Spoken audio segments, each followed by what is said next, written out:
इसीलिए जब मैं कहती हूँ यूनिवर्स से मांगो, तो मेरा मतलब होता है कि कनेक्ट। आपको कभी ऐसा महसूस हुआ है जैसे आपका सच्चा प्यार कहीं है इस दुनिया में, लेकिन बस आपसे मिल नहीं पा रहा है? जैसे आपका ट्रू लव इस दुनिया में कहीं एग्जिस्ट तो करता है, लेकिन आप दोनों अभी तक एक दूसरे से टकरा नहीं पा रहे हो। नेचुरल बॉन्ड्स पर सबसे ज़्यादा वीडियो रिक्वेस्ट के जो कमेंट्स आते हैं वो यही आते हैं कि मैं एक ऐसी वीडियो बनाऊं जिसमें step by step clear process हो ट्रू लव मैनिफेस्ट करने का, एक एक्शनेबल वीडियो बनाऊं। चाहे आपके पास कोई स्पेसिफिक पर्सन हो या ना हो, सच कहूँ तो इस बात से बिल्कुल फ़र्क नहीं पड़ता, क्योंकि अगर स्पेसिफिक पर्सन नहीं भी है तो भी आपके मन में एक इमेज होती है उस इंसान की, उस आइडेंटिटी की जो आप अपने दिल से चाहते हो। और मैनिफेस्टेशन का मतलब ही है कि उस इमेज को जिंदा करना, रियलिटी में लेकर आना। आपका जो स्पेसिफिक पर्सन है, आपका ट्रू लव है, वो ऑलरेडी इस दुनिया में कहीं है। आपको सिर्फ इतना करना है कि आप सही जगह सही समय पर हो। अब लोग कहते हैं कि सही समय पर सही जगह होना लक होता है, लेकिन मैं कहती हूँ कि ये लक नहीं होता, ये होता है इंटेंशनल मैनिफेस्टेशन। तो चलिए सीधा चलते हैं इस वीडियो की तरफ। बस 4 सिंपल स्टेप्स हैं ट्रू लव को मैनिफेस्ट करने के, जो आपको बहुत शिद्दत से फॉलो करने हैं। और ये सिर्फ आपको मोटिवेट करने के लिए नहीं कह रही हूँ मैं, ये मेरी 15 साल की पर्सनल मैनिफेस्टेशन जर्नी का सच है। एक चीज़ पर ध्यान देना सबसे ज़्यादा ज़रूरी है कि जो सबसे इम्पॉर्टेंट स्टेप्स हैं इन 4 स्टेप्स में से, वो 4th स्टेप है। एक बार को 3 स्टेप्स आप शुरू के मिस भी कर दो, लेकिन 4th स्टेप तो आपको फॉलो करना ही करना है, अदरवाइज आपका मैनिफेस्टेशन डिले हो सकता है।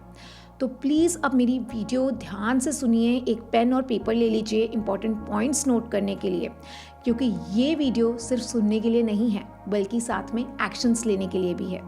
चलिए चलते हैं सबसे पहले स्टेप पर। Be specific. Specificity comes from deep inner work. Manifestation के हर आर्टिकल, हर वीडियो में हर इंसान मैनिफेस्टेशन पे जो आपको ज्ञान देता है वो कहता है कि सबसे पहला स्टेप होता है आस्क। लेकिन मैं आपसे सच कहूँ तो आस्किंग कभी भी पहला स्टेप होता ही नहीं है। पहला स्टेप हमेशा होता है क्लैरिटी, ये जानना कि आपको सच में चाहिए क्या है। अब आप कहोगे कि मुझे पता है मुझे क्या चाहिए, मुझे प्यार चाहिए, मुझे कोई ऐसा इंसान चाहिए जो मुझे डीपली और पैशनेटली लव करे। ठीक है, ये आपके थॉट का एक स्टार्टिंग पॉइंट हो सकता है। देखिए, ऑब्वियसली आपको ट्रू लव चाहिए, तभी तो आप ये वीडियो देख रहे हैं, अदरवाइज आप ये वीडियो क्यों देखते। लेकिन सवाल ये है कि कितने स्पेसिफिक हो सकते हैं आप अपनी डिज़ायर के साथ, ये बहुत ज़रूरी है, क्योंकि जितनी ज़्यादा स्पेसिफिसिटी होगी उतनी ही ईजिली और फास्ट आपका मैनिफेस्टेशन भी होगा। सिर्फ ये कहने के बजाय कि मुझे कोई ऐसा इंसान चाहिए जो मुझे सच में प्यार करे, आप इस तरह से इस बात को अपने मन में बिठा सकते हैं कि मुझे एक काइंड हार्टेड पर्सन चाहिए जो सिर्फ मेरी फिजिकल अपीयरेंस नहीं बल्कि मेरे रियल सेल्फ से प्यार करे। एक ऐसा इंसान जो मुझे चेंज करने की कोशिश बिल्कुल भी ना करे, बल्कि एक गाइड की तरह मेरा हाथ पकड़ के मुझे बेटर बनाने की कोशिश करे। आपने देखा, ये सिर्फ एक डिज़ायर नहीं है, ये एक एनर्जेटिक फिल्टर है। ये क्लैरिटी बताती है कि आपको कोई डोमिनेटिंग पार्टनर नहीं चाहिए, लेकिन एक ऐसी सोल चाहिए, एक ऐसा कंपेनियन चाहिए जो आपको समझे, आपको सपोर्ट करे और आपको हर कदम पर ग्रो करने में हेल्प करे। ये जो छोटी सी शिफ्ट है ना मैनिफेस्टेशन में, बहुत बड़ा इम्पैक्ट लाती है। देखो, दुनिया में कुछ लाइंस, कुछ कोट्स ऐसे होते हैं जो आप सबने सुने होंगे, जैसे कि 1 day at a time, be in the moment, live in the moment. तो ये जो 1 लाइनर्स हैं, ये सुनने में तो बहुत अच्छे लगते हैं। ऐसा लगता है जैसे ये सिर्फ इंस्टाग्राम कोट्स हैं या फिर फील गुड बातें हैं, लेकिन असली में इनके पीछे पूरी ज़िंदगी की जर्नीज़ होती हैं लोगों की, जो एक सिंगल लाइन से निकलती है। Failures, observations, deep self work, तब जाके ये एक लाइन बनती है। वैसे ही जो आपकी क्लैरिटी है वो भी एक प्रोसेस मांगती है। मैं ये नहीं कह रही कि आपको सालों तक सोल सर्च करना पड़ेगा, बहुत सारे आपको पन्ने लिखने पड़ेंगे। बस इतना आपको करना है कि अगले 30 दिन तक हर रोज़ 30 मिनट्स के लिए शांत होकर खुद के साथ बैठना सीखें और थोड़ा सा लिखना शुरू करें। जैसे कि मुझे अपने पार्टनर में क्या चाहिए, कैसा प्यार चाहिए, कैसी एनर्जी चाहिए, कैसी कंपेनियनशिप चाहिए जिसमें मैं सेफ महसूस कर सकूं, इन सब बातों के बारे में लिखें। सो एक्शन हमें ये लिखना है कि हर रोज़ हमें लिखना है। अगर आप मेरे जैसे हो तो लैपटॉप पर लिख सकते हो, अदरवाइज आप राइटिंग अपने जर्नल में भी कर सकते हो।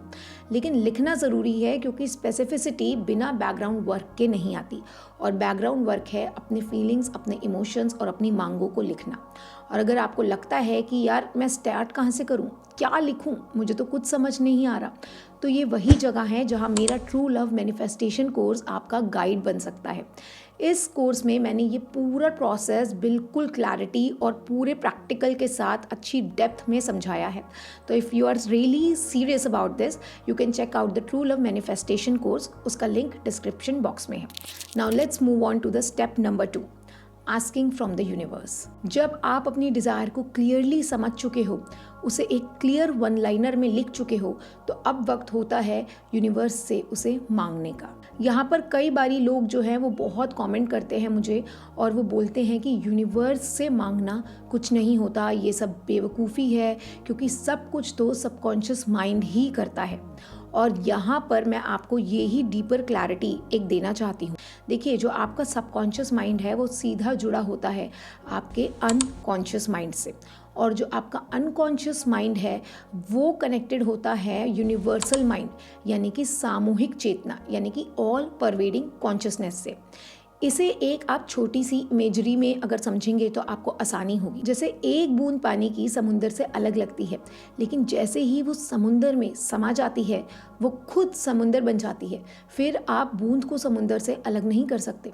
वैसे ही आपका इंडिविजुअल कॉन्शियसनेस जब साइलेंस में जाके डिसॉल्व होता है, तब आप खुद उस यूनिवर्सल कॉन्शियसनेस का हिस्सा बन जाते हो। आप खुद ही वो यूनिवर्सल कॉन्शियसनेस बन जाते हो। इसीलिए जब मैं कहती हूँ यूनिवर्स से मांगो, तो मेरा मतलब होता है कि connect with that greater consciousness bye dissolving your own ego identity. अब हमें आस्किंग के लिए एक्शन क्या लेना है? जब आप अपनी डिज़ायर को एक वन क्लियर लाइनर में लिख चुके हो, तब उसे आप एक मंत्र की तरह रिपीट करना शुरू करो। हो सकता है ये जो वन लाइनर है ये आपको 30 दिन में मिले या एक दिन में भी मिल जाए, ये पर्सन टू पर्सन डिपेंड करता है। But the moment you get that one liner clear crisp desire, start repeating it like a mantra. इसके लिए आपको कुछ नहीं करना, आंखें बंद करनी है और अपना ध्यान अपने थर्ड आई के बीच में लाना है। बस 15 मिनट हर रोज़। अगर शुरू में आपको टाइम का ध्यान नहीं रहता कि मुझे कैसे पता लगेगा कि 15 मिनट हो गए हैं, तो आप एक अलार्म सेट कर सकते हैं अपने फ़ोन में। और अगर आपने ये प्रैक्टिस एक हफ्ते तक सिंसियरली कर ली, तो आप नोटिस करेंगे कि कुछ पल ऐसे आएंगे जहां आप खुद को कंप्लीटली भूल जाएंगे। अपनी डिज़ायर तक आपको याद नहीं रहेगी, आपको ये भी नहीं समझ आएगा कि आप हो या नहीं। वही है ज़ीरो थॉट स्टेट, जहां आपका इंडिविजुअल सेल्फ डिसॉल्व होने लगता है और सिर्फ प्रेजेंट बचा रह जाता है, सिर्फ प्रेजेंस रहती है। सिर्फ 2 सेकेंड्स भी अगर आप इस स्टेट में चले गए ना, तो वो सीधा कनेक्शन बन जाता है आपका यूनिवर्सल कॉन्शियसनेस से। ये है अल्टीमेट चीज़ मैनिफेस्टेशन के लिए।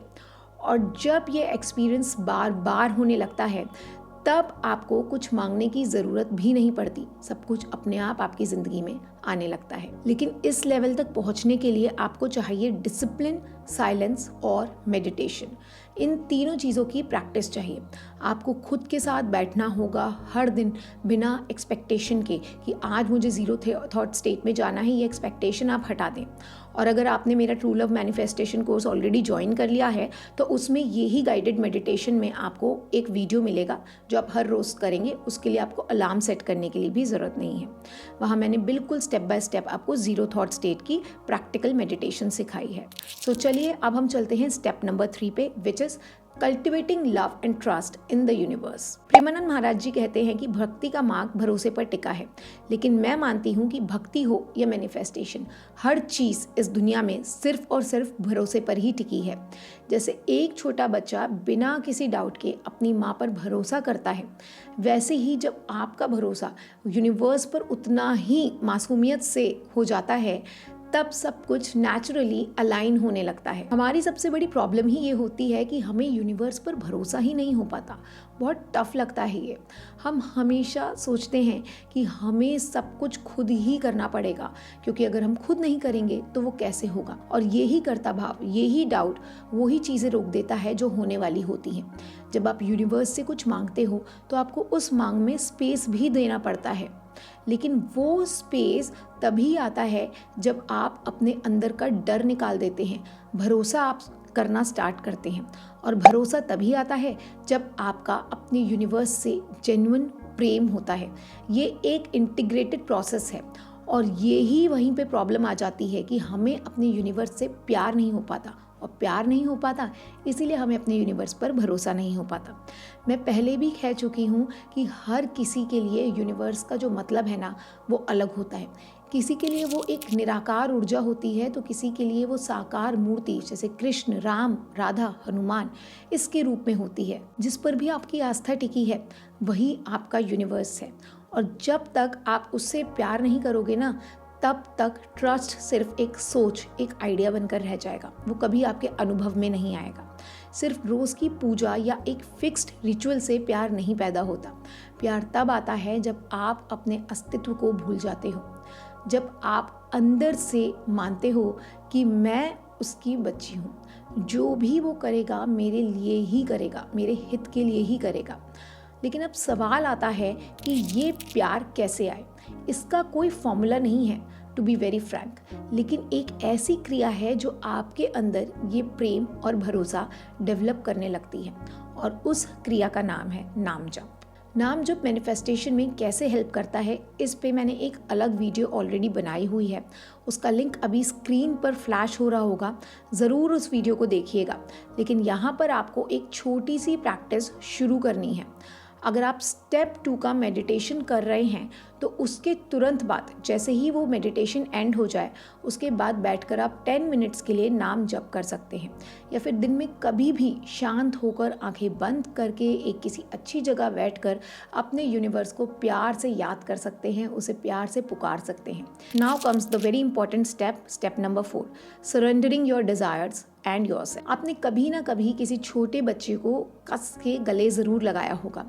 मैं तो अपने बेटे को कभी कभी इतने प्यार से हग करती हूँ कि मैं खुद उसमें खो जाती हूँ। लेकिन जब मैं उसे टाइट हग करती हूँ, कुछ सेकंड्स के लिए वो बेचैन हो जाता है। उसे लगता है कि उसका दम घुट रहा है, और वो मुझसे उतना ही तेज़ी से दूर जाने की कोशिश करता है जितना तेज़ी से मैं उसे हग करती हूँ। बिल्कुल वैसे ही होता है हमारी डिज़ायर्स के साथ भी। जब तक हम अपनी डिज़ायर को कस के पकड़े रहते हैं ना, वो हमसे उतनी ही तेज़ी से दूर भागती हैं। ये बात हमें समझ ही नहीं आती, और इसीलिए ये जो 4th स्टेप है ना, सरेंडर, ये सबसे ज़्यादा ज़रूरी है। एक तरफ हम कहते हैं कि हमें यूनिवर्स पर पूरा पूरा भरोसा है, और दूसरी तरफ अंदर ही अंदर हम डाउट करते रहते हैं। हम कैलेंडर चेक करते रहते हैं, हम देखते हैं कि पता नहीं क्या होगा, ये होगा भी या नहीं। सो ये जो कॉन्ट्रडिक्शन है ना, ये ही आपकी एनर्जी को तोड़ता है। वही एनर्जी जो प्योर सिग्नल बन के यूनिवर्स तक जा रही होती है, वो कंफ्यूज हो जाती है, क्योंकि बीच में आप जो है बार बार कंफ्यूज होते हैं और डाउट करते हैं। सरेंडर का मतलब होता है अपने आप को और अपनी डिज़ायर को पूरी तरह यूनिवर्स के हवाले कर देना। अपना मन हटाकर कहना कि मुझे नहीं पता कैसे होगा, पर मुझे पूरा भरोसा है कि जो होगा वो मेरे लिए बेस्ट होगा। यानी अपनी मर्जी जाने दो, उसकी मर्जी आने दो। और यही तो हमने 3rd स्टेप में सीखा था। जब हम अपने यूनिवर्स से प्यार करने लगते हैं तो जो भरोसा है वो अपने आप आने लगता है। जैसे ही भरोसा आता है, सरेंडर अपने आप घटित हो जाता है। इसीलिए मैंने वीडियो के स्टार्ट में ही कहा था, अगर आप सिर्फ 4th स्टेप पूरी तरह जी लेते हो तो पहले के अगर 3 स्टेप्स में थोड़ी कमज़ोरी भी हो गई ना तो कोई बात नहीं, लेकिन आपको भरोसा और सरेंडर, ये बातें बहुत ध्यान रखनी है। आपका मैनिफेस्टेशन तब भी हो जाएगा, क्योंकि सच यही है कि जो स्टेप 1 और स्टेप 2 है, इनमें जो भी एक्शंस हैं वो तो आप करें ही करें, लेकिन सब आपको सरेंडर की स्टेट तक ले जाने के लिए ही है। स्टेप 1 भी, स्टेप 2 भी और स्टेप 3 भी। चाहे वो 30 मिनट्स का क्लैरिटी जर्नलिंग हो, या 3rd आई मेडिटेशन हो, या नाम का जाप करना, इन तीनों का जो गोल है वो एक ही है। वो है आपको सरेंडरिंग भाव तक लेकर जाना। ये सब आपको अंदर से उस स्टेट तक ले जाता है जहां आप खुद को छोड़ पाते हो। जिस दिन सरेंडर आपके भाव में, आपके इमोशन में, आपके वाइब्रेशन में आ गया ना, आपकी ज़िंदगी में घटित हो गया, उस दिन इम्पॉसिबल भी पॉसिबल हो जाएगा। Trust me, this is coming out of my personal experience. लेकिन सरेंडर तक पहुंचने के लिए पहले आपको क्लैरिटी चाहिए, फिर आपको आस्किंग आनी चाहिए और फिर प्यार के रास्ते से गुजरना होता है। सो ये थे वो 4 सीक्रेट स्टेप्स जो मैं अपनी 15 साल की मैनिफेस्टेशन जर्नी से सीखी हूँ और अपनी लाइफ में अप्लाई करती हूँ, और इन्हें फॉलो करके मैंने अपनी लाइफ में अपना ट्रू लव, अपना बेबी, अपना बिजनेस, ये सब अट्रैक्ट किया है। लेकिन इसके लिए आपको एक बात हमेशा याद रखनी है कि ये कोई शॉर्टकट नहीं है, ये कोई कर्म कांड नहीं है। ये एक सोलफुल प्रोसेस है जहाँ आप सिर्फ अपनी डिज़ायर नहीं बल्कि अपने वाइब्रेशन को भी बदलते हो, अपने कनेक्शन को डिवाइन बनाते हो, और ये सब होता है इन 4 स्टेप्स के ज़रिए। अगर आप इस वीडियो के एंड तक पहुंच गए हैं तो जाहिर सी बात है कि आपको ये वीडियो बहुत पसंद आया है। लाइक करें, शेयर करें और सब्सक्राइब ज़रूर करें, और आप मेरे चैनल पर मेरे साथ बने रहें क्योंकि नेक्स्ट वीक एक और बहुत इंटरेस्टिंग वीडियो आने वाला है मैनिफेस्टेशन पर, जो कि स्पिरिचुअली अलाइंड होगा। Till then take care, this is Akshata signing of.